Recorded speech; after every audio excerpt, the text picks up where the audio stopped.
Welcome to an Unstoppable You podcast with your host, Gabby Company. This is a place where you can learn different tips and strategies from big leaders. My guest today is Penny Vanda Sluys. She's a sex and sensuality coach, pleasure activist, feminine empowerment connector, conscious consumer, generator 2-4, podcast host, producer, and editor, wife, and mom of 2 kids. Welcome to the podcast, Penny. Thank you for being here. Thank you for having me. It's a pleasure to be here. Thank you. Could you tell us about yourself, please? Well, coming about on the back of your introduction, I guess I'm nearing my 50th midlife years and wanting to, I guess, share the lessons that I've learned in the last decade, which I wish I'd learned so much earlier, and that is that we are entitled and we get so much from life when we're accessing pleasure, and pleasure doesn't have to be sexual pleasure.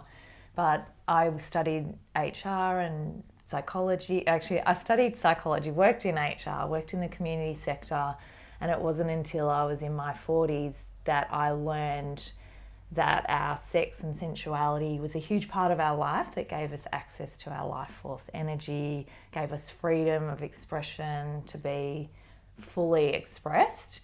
And I was so interested how, even though I'd studied and worked in these spaces, that the feminine wasn't valued, and the feminine energy that we all have and need in balance in our life wasn't prioritized and wasn't given the importance that I was discovering was so important. So I feel like I then became a bit of an activist. And an activist is really someone who feels compelled to share, feels compelled to be a voice for some people. Because even though I was interested in it, even though I had study, experience, a desire to find out this stuff, it was still very hard to find, and it was still very taboo. And so I was thinking, if I'm struggling, what about everyone else? What about all these other women in the world who don't have perhaps the time and the interest to dive down deep into this stuff? So I can at least be forging forward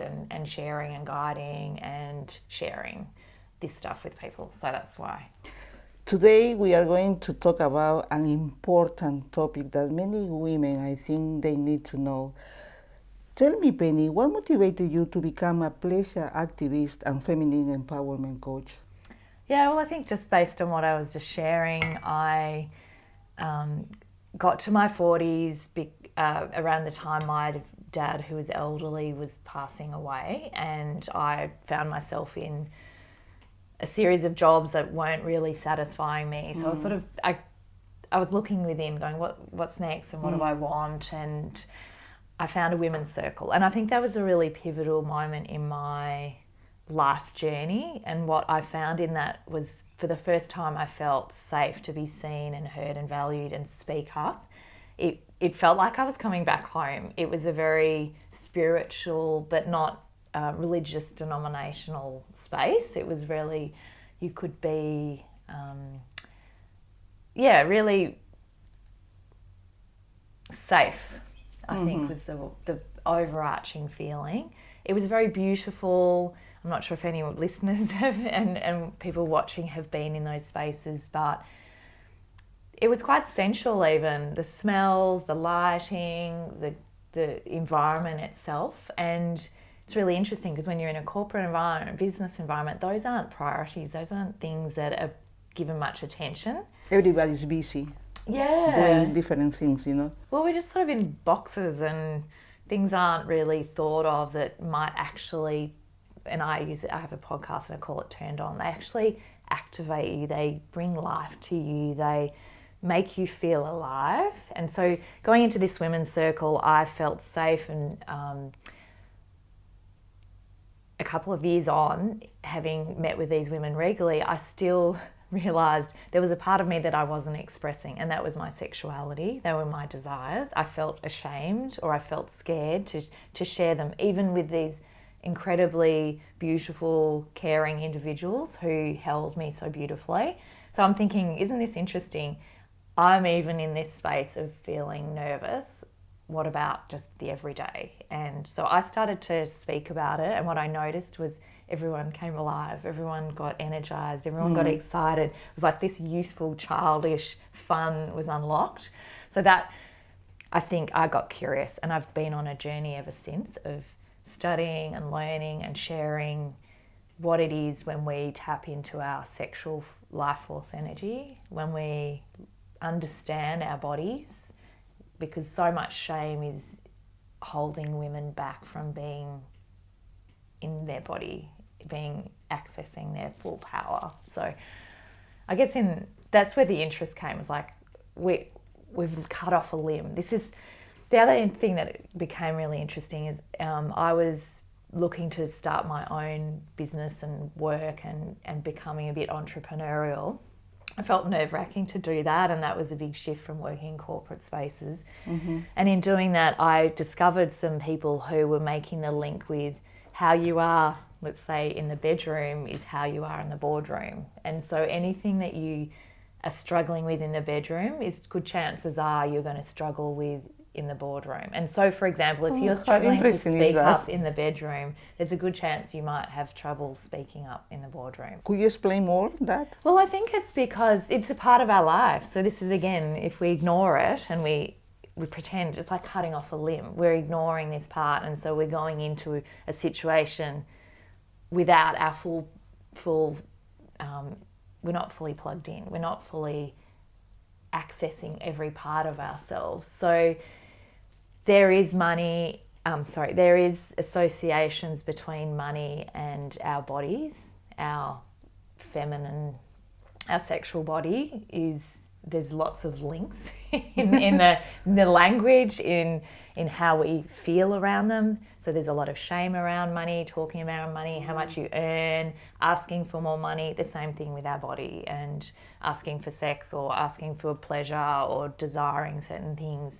So they're the powerful links, I think, that we're not learning in business, or we're not expressing in our tuition around this space. And then the other thing is the feminine. So we kind of get caught up in the feminine is girly or weak or not powerful, or it has to look a particular way, like pinks and reds and things like that. Whereas feminine is flow, it's cyclical. So if you think of feminine, it could be like in nature, we've got the seasons and things changing and evolving.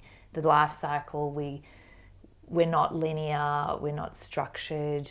There's flow, there's receptivity and openness. And so we all need an openness in order to be seen. We have to open our heart, or we have to be vulnerable. That's where we get connection, that's where we feel alive.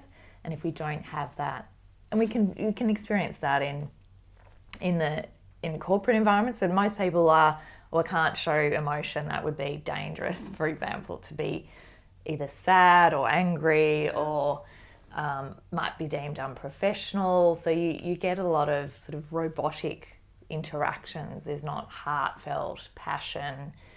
We're kind of cutting all that off, and I think that's where you can also find that in the bedroom. We don't have I guess the other thing I would like to say is we don't have education around this. Yeah, that's right. So it's no one's fault. I'm not pointing fingers at anyone. This is because of the way we're brought up, the cultures we live in, the education system. There's no education system, even to date, around sex being pleasurable. It's very much reproductive education. So it's reliant on parents, and then parents have their own stories around what's shameful, their own personal experiences. So they then feel uncomfortable talking about it with their children, or then they may not, and then it gets handed over to the social media world, the media that maybe they're consuming isn't necessarily appropriate. And yeah, it's important what you are sharing. For example, in my case, coming from South America, Lima, Peru, I remember my 15, 16 years old, that topic we couldn't talk about. No. It was a taboo. We didn't talk about much about money, sexuality, relationship. We couldn't talk because the parents didn't allow us to talk about this. But how important is to know this topic? Thank you for sharing that. What challenges do you face when you started your business, and how do you overcome them? Because always there are challenges. There is always. I think in my particular area was my own fears about how do I speak to this? Am I qualified enough? So there was definitely a fear around who am I to say stuff about this? How can I possibly be heard in a very noisy world about something like this? There was my own visibility concerns around what will people judge, criticize, think about. But it's also, is this too much? Am I going too far? Am I pushing people too far? Potentially even around activating them in areas of sort of parts of their life they don't want to talk about, and if I come along and share it, is that going to unravel them in some way? So I think what it involved was me getting clear on my own journey. So I've done a lot of work on my own visibility, my own limitations, my own belief systems. So I think, and is that relevant to people who are not in this particular space? I guess it is.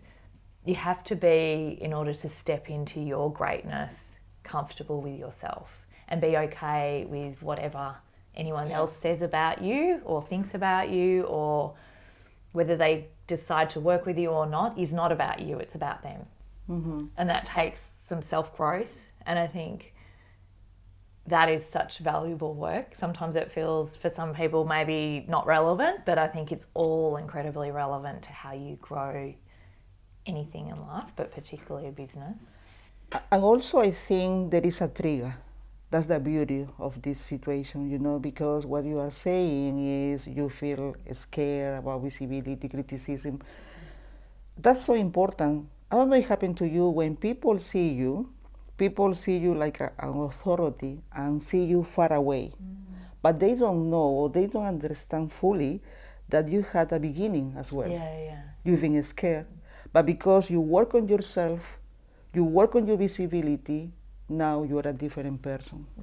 When people approach to me, they say, oh, Gabby, this, you don't understand me because you are not in my position.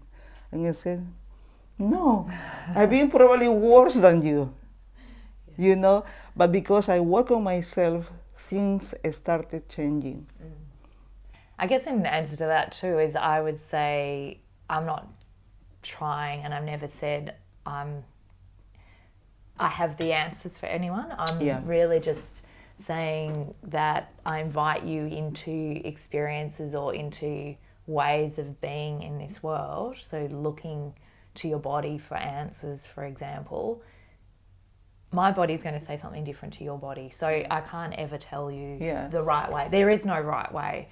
All I'm really doing is highlighting that this, and because there aren't that many messages in this world about this sort of stuff, that I feel quite passionate about and am willing to say, hey, well, at least I'm willing to talk about it. So hopefully you can see, and I'd invite you into looking for other people that are doing it, because there are many others as well. But you do need to balance it out, because it's our world and our systems and our cultures very heavily influenced by this is still shameful and this is not appropriate to talk about, and it is possibly even dangerous for your children, for example, if you talk to them about sex, which is actually not true, but there would be cultures and systems and religious beliefs that are saying you shouldn't do that, we shouldn't be teaching kids this stuff because that means they're going to go out and become promiscuous, for example, which is not true. According to your experience working with women, what kind of mindset blocks can you see when you talk about this topic with them? There's definitely worthiness. There's definitely, I think, women, and this goes with our biology, we've got hormones that allow us to focus on others. So we're very nurturing and we look after children, and that's, or other projects or whatever we're doing. Our estrogen directs us to look outside of ourselves and care.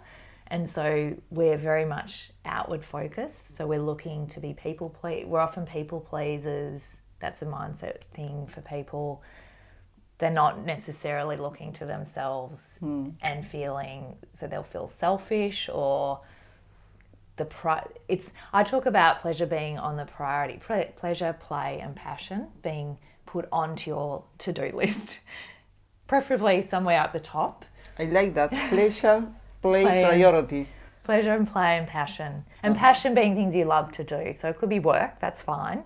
But at least they're things that you are acknowledging as something that you want to do versus I think a lot of women become martyrs and they're pleasing everyone else. It might be their demands at work or their employer, it might be their own business, or it's often family and children. I've got to meet all their needs first, and then when everyone else is happy, I'll then allow myself something good. Yeah, second, third, fourth, fifth, last. Often very last, and often when you're right at your wit's end, or your body eventually catches up with you and you'll get sick or you'll have something that'll draw attention to this. Something will happen in your life, a bit of a rupture, someone will die or some situation will happen. You're like, oh my goodness, how have I missed all this? So I think the biggest mindset things and the biggest challenges for women are we're also operating in a world where this isn't valued. And so as I mentioned, I found a women's circle. I think it's really important you find communities that are aligned with how you want to show up in the world. Not necessarily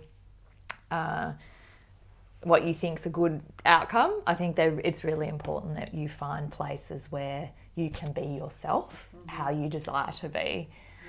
Talking about that, I'm aware that you run different events with women.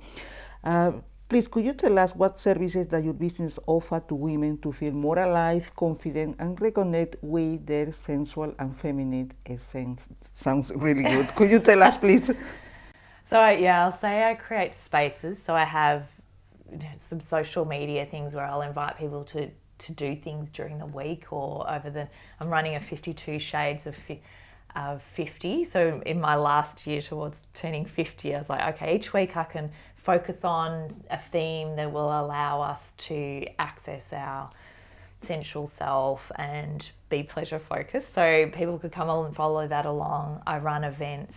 I've got a Wonder Women's Club and there's 4 events a month where I'm inviting women to feel and experience what it is for them to be wild, free and sexy. So it's doing something that they wouldn't normally do. It's fun. We've done things like karaoke. We've had morning swims in the bay, dancing, sound healings, all different things. And that everyone's got their own edge. Everyone might feel like, oh, I've never done that before. So I'm inviting them in a really safe, beautiful way to have fun, to meet other women, to connect in beautiful. ways. So that's one way. And then I also work one-on-one. So I do coaching and some group programs, some challenges online. So 3 times a year I do a Bringing Sexy Back challenge.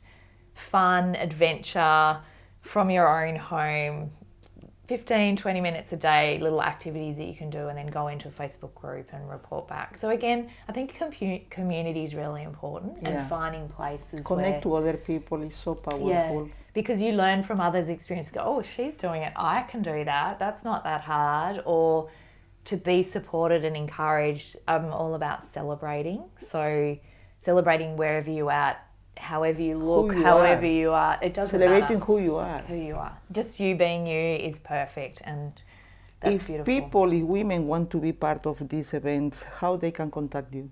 Yeah, well, I'm on social media at Penny Vandersluys on Instagram, Penelope.Sluys on Facebook, but you can usually find it'll pop up. I love to be connected with. If you do, write me a note or DM me. Do you have a website? I have a website, pennyvandersluys.com. So you can definitely find out more information. And then if you /Wonder, you get all about the Wonder Women's Club. That is in Melbourne, Australia, but there are online. I do a book club once a month in that, which is always on Zoom. And that's encouraging us to read and discuss books that are inside of this world of sex and sensuality, expression, that type of thing. So, yeah. Thank you. Before we finish, could you tell women any message. People probably we don't know they suffer trauma, they suffer domestic violence. Could you share something to them, please, before we finish? Yeah, sure. I think definitely if you have experienced trauma or suffered something that has stopped you in this area of your life, to seek support. There are incredible services around, people to reach out to. You could definitely reach out to me and I could guide you into how to do that. I think the biggest thing I would love women to take away is to create a connection with their bodies. And if body hasn't felt safe because of your life experiences, there's some small little steps you can take. It might even be just listening to the messages your body says. So that might be even pain messages. Often you might have, I've got a sore back and I haven't noticed and I've been taking Panadol or a drug to overcome that, or I'm noticing I'm tired and I'm pushing through that by having caffeine every day, or I'm going to the gym even when I don't really feel like going to the gym. So just, I think for me it'd be noticing, tuning into your body and connecting. If you, depending on where you're at, it might be touching your body, just giving it a hug in the morning, noticing that this is your access to a really beautiful part of your life. And if you don't have a relationship there, you've got a really beautiful journey to begin. And that would be, I would love you to explore that. And if you're already into a relationship with your body, it would be expanding that. How else can I think expanding is would be my next message. How else can you go to something a bit wilder, something a bit more sensual, find people that are going to stretch you in this world or in this space. There's a lot of fun. Pleasure is not a bad thing. It doesn't have to be wrapped up in sexuality. It doesn't have to be in partnership. You can be single. That's really important message too. I'm really glad that you gave me this opportunity. Wow, what a beautiful explanation and message. Thank you very much, Thanks, Penny. Gabby. Thank you for being with us. It was a pleasure and honor to have you. Thank you. Thank you. Thanks, everyone. Thank you very much for being with us. I hope you enjoyed this episode. It was Gabby Company in Melbourne, Australia. See you next time. Bye.